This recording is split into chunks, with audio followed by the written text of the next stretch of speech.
Sé que soy el último romántico.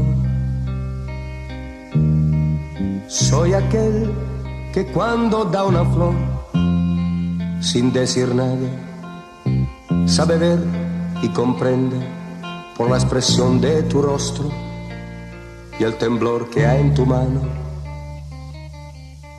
Si me amas, el último romántico de un mundo